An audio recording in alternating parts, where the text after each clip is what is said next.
If you're wondering why the Coast Guard seizing a Venezuela-linked oil tanker matters, here's the straight truth. This isn't a headline. This is a pressure valve. When you start physically stopping sanctioned oil tankers and their movement, you're no longer just talking about enforcement.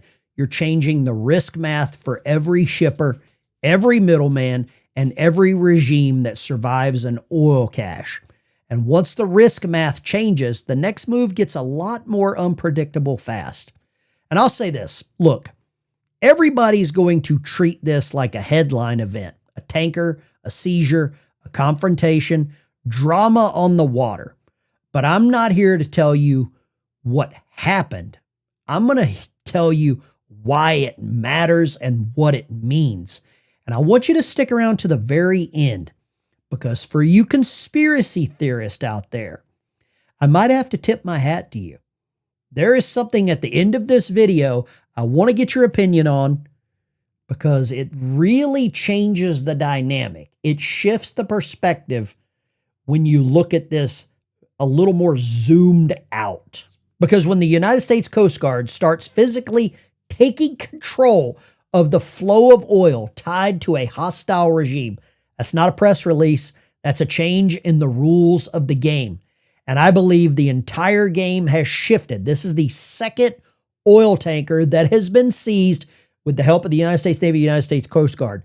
Maduro, the Maduro regime, the Venezuelan sort of movers and shakers with the materials that they've been sending in the United States, they're going to rethink some of their methods right now. But the meaning is this. The pressure is there, and you cannot ignore it.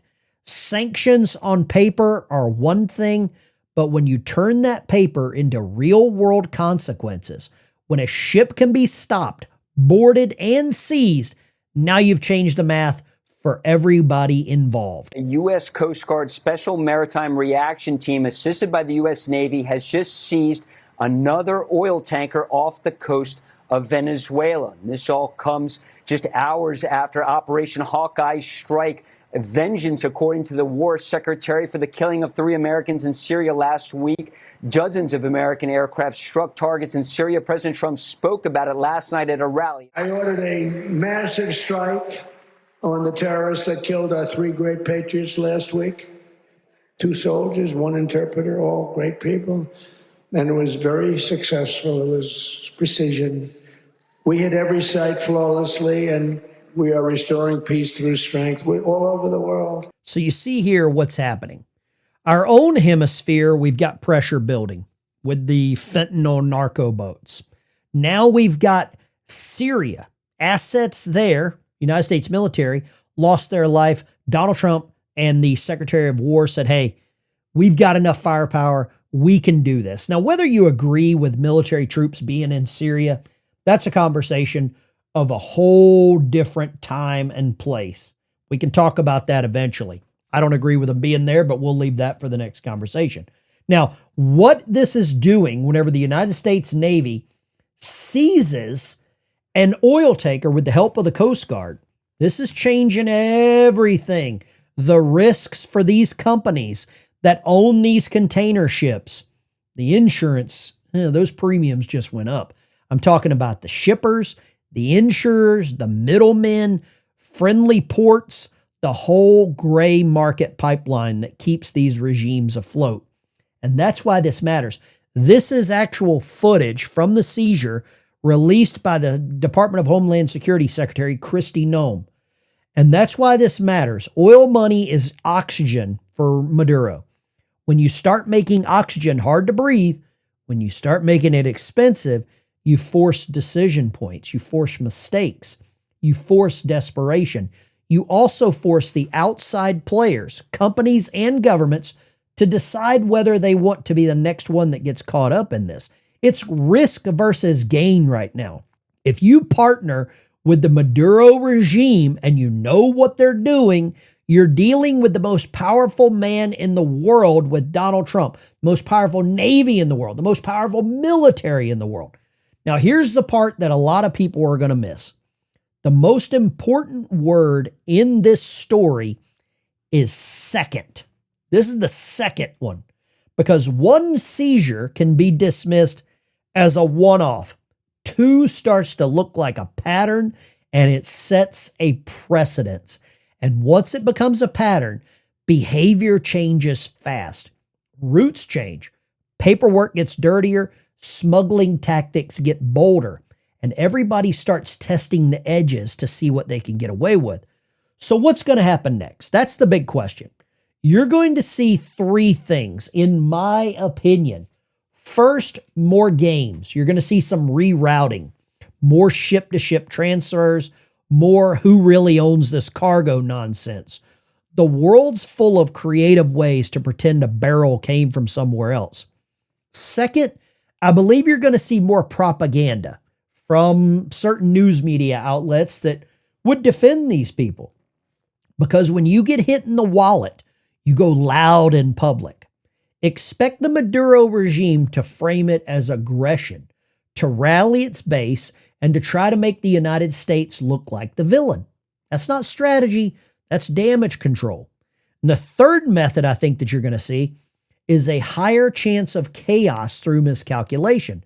Not war necessarily, but chaos can come from something smaller, a refusal to comply, an actual standoff, and God forbid anything gets exchanged, some firepower, because this is a risky maneuver.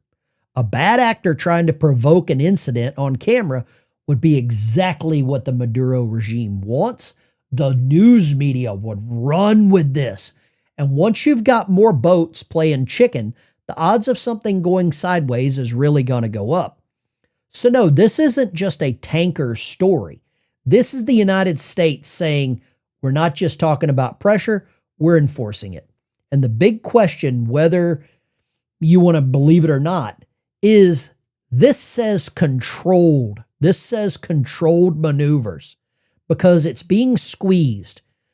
And Venezuela is going to try something reckless to change the narrative. I feel it. I've seen it. I know that's what's going to happen because that's what desperate systems do.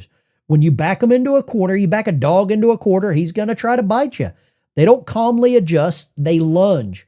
If you want to know what to watch next, it's simple. Look for whether this turns into a steady pattern of enforcement or whether we allow a couple to go. We allow a few to make its way through. If we start seeing public intentional provocation, and that's going to be designed to really provoke this emotional baggage on some of this. You can see the container ship here, this oil tanker, it's getting seized. The Coast Guard of the United States Navy is not playing any games. That's the real showdown, not the headline, the next move. And that's the point. This isn't about one tanker. It's about whether the United States is going to set the tempo in this standoff. We saw the response in Syria. That was immediate. It was effective. It was powerful. And it was direct. What we're seeing here, I believe, is going to be the same thing. They're going to keep playing games until something else happens. So here's my big question for you. Should the United States keep seizing sanctioned tankers, or does that raise the risk of the escalation? Vote in the poll. I want your take in the comments. I read them all. And if you want my next breakdown, the moment the next move happens, hit subscribe and turn notifications on. Now, I've got one other thing for you, some of my conspiracy theory folks. This is a clip that occurred last night. It was broadcast at America Fest.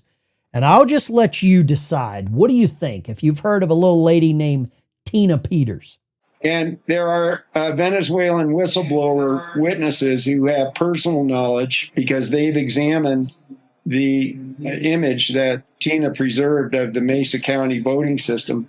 They've examined that forensic image, and they found the same vulnerabilities in that Mesa County forensic image that was designed into the software of Smartmatic, which was created in Venezuela to rig elections. Now, I can't confirm anything there. With a couple of Google searches, it does look like Smartmatic has ties to Venezuela. Love to get your opinion on this. Is it a conspiracy theory? Is it reality?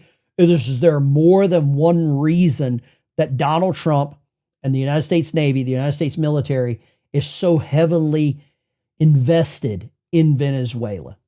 Give me your opinion in the comments down below. I'll see you in the next one.